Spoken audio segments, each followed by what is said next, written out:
বিসমিল্লাহির রহমানির রহিম। বাংলাদেশ জাতীয়তাবাদী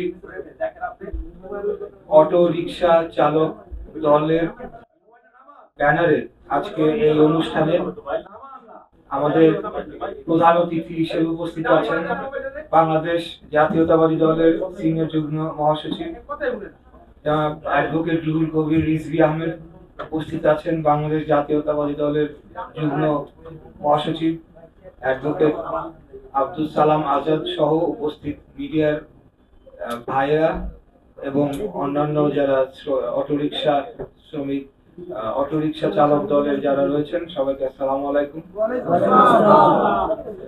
প্রথমে আমি মহান আল্লাহ তাআলার কাছে শুকরিয়া জানিয়ে আমার বক্তব্য শুরু করছি। আপনারা জানেন যে গতকালকে আমি দীর্ঘ প্রায় 5 বছর আইনি লড়াইয়ের পর রায় পেয়েছি আমার পক্ষে এবং আমি ন্যায় বিচার পেয়েছি।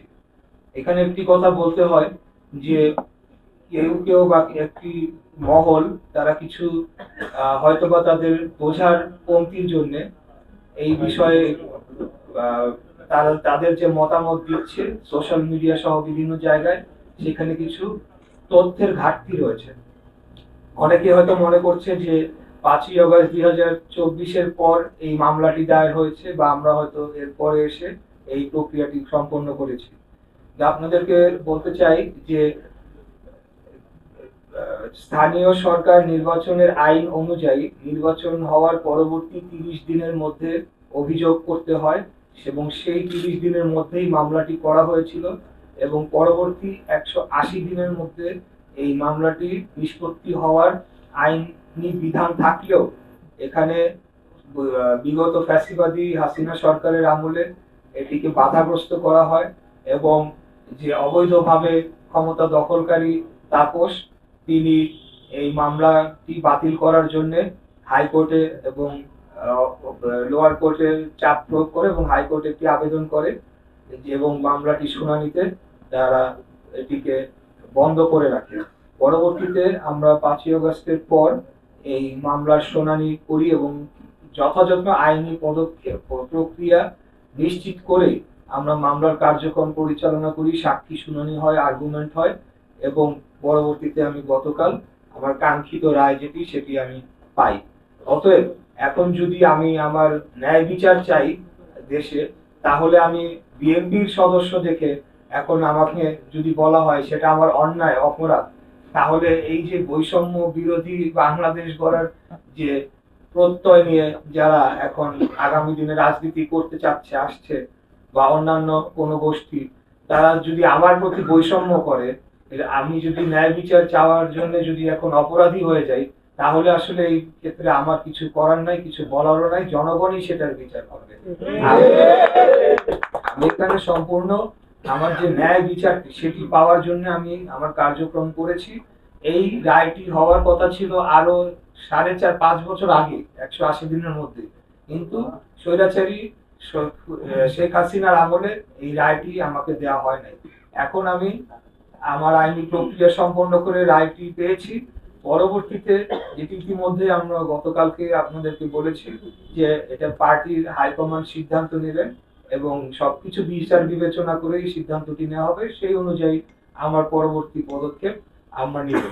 আমাদের মূল উদ্দেশ্য যে আমরা যে একটা উদাহরণ রেখে গেলাম, এই যে এই আইনি লড়াইটা সম্পন্ন করার জন্য শুরু থেকেই আমরা লেগেছিলাম, তার মাধ্যমে অবৈধভাবে যে ক্ষমতা দখল করেছিল, একটা ভোট রিগিং করে যে মেয়র পদটিকে দখল করা হয়েছিল, সেটার বিরুদ্ধে যে একটা আইনি ভিত্তি প্রতিষ্ঠা করলাম, সেটার কিন্তু একটা সেই বিষয়ে কিন্তু কোনো অ্যাপ্রিসিয়েশন কিন্তু ওই মহলটি দেখাচ্ছে না। তারা ফোকাস করছে শুধুমাত্র যে আমরা এখন মেয়র পদে বিএনপি প্রার্থী যাচ্ছে এখানে, কিন্তু আমরা যে একটি আইনি উদাহরণ দৃষ্টান্ত স্থাপন করে গেলাম, সেটির জন্য তো তাদের আমাদেরকে ধন্যবাদ দেওয়া উচিত ছিল যে আমরা একটা আইনের যে শাসন সেটির জন্য আমরা কাজ করে যাচ্ছি। তো এটা হলো আমাদের মূল উদ্দেশ্য, মূল লক্ষ্য, যে আমি কিন্তু হারি নাই, আমাকে হারিয়ে দেওয়া হয়েছে, অতএব সেটা কাগজে কলমে প্রতিষ্ঠা পাক, সেটাই আমাদের লক্ষ্য ছিল। ঠিক আছে, এইটাই হলো গিয়ে আমার ওই বিষয়ে আমার বক্তব্য। আর আমি এখানে আসলে বক্তব্য দেওয়ার কিছু নাই। আমরা আজকে অটো রিক্সা চালক, ভ্যান চালক যারা ভাইরা রয়েছেন, তারা বিগত আন্দোলনে তারা যে ভূমিকা রেখেছেন সেটা কিন্তু আমরা অনেক সময় ভুলে যাই। আমরা শুধু একটা জায়গায় আমরা আমাদের যে ফোকাসটা রাখি, কিন্তু এখানে অটো রিক্সা চালক, শ্রমজীবী মানুষ, রিক্সা চালক, ভ্যান চালক, এখানে মাদ্রাসার ছাত্র, প্রাইভেট ইউনিভার্সিটির ছাত্র, মহিলা, শিশুরা সবাই মিলে কিন্তু জীবন দিয়েছে এবং ছাত্র জনতা গণ অভ্যুত্থান ঘটিয়েছে, বাংলাদেশকে ফ্যাসিবাদ মুক্ত করেছে। এখানে কৃতিত্ব যদি নিতে হয় সবাইকে ভাগাভাগি করে নিতে হবে, কেউ একজন এটার দাবিদার হতে পারে না। তাই তাদের পাশে দাঁড়ানোর জন্য আজকে আমাদের যে উপস্থিত সিনিয়র নেতৃবৃন্দের সহযোগিতায় আমাদের নেতা দেশ নায়ক জনাব তারেক রহমানের পক্ষ থেকে একটি ছোট ঈদ উপহার অনুষ্ঠানটা আমরা আয়োজন করেছি। এটার জন্য এটা করতে পেরে এবং আমাকে এখানে আজকে সুযোগ দিয়েছেন এই অনুষ্ঠানে আমাদের সিনিয়র যুগ্ম মহাসচিব, আমাদের সকলের প্রাণপ্রিয় নেতা, রাজপথের লড়াকু সৈনিক, যিনি দুর্দিনে আমাদেরকে আশার আলো দেখিয়েছেন, আমাদেরকে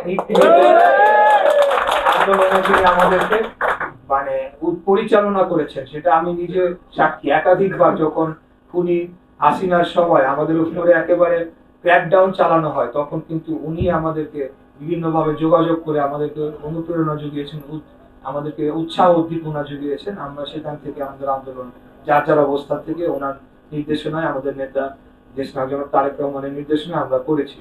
তাই আমরা ওনার কাছে আজীবন কৃতজ্ঞ থাকবো, বাংলাদেশের জনগণের আজীবন কৃতজ্ঞ থাকতে হবে ওনাদের যে ভূমিকাটা। বক্তব্য দীর্ঘায়িত না করে সবাইকে ধন্যবাদ জানিয়ে শেষ করছি। আল্লাহ হাফেজ। অগ্রিম ঈদ মুবারক সবাইকে। সালাম আলাইকুম।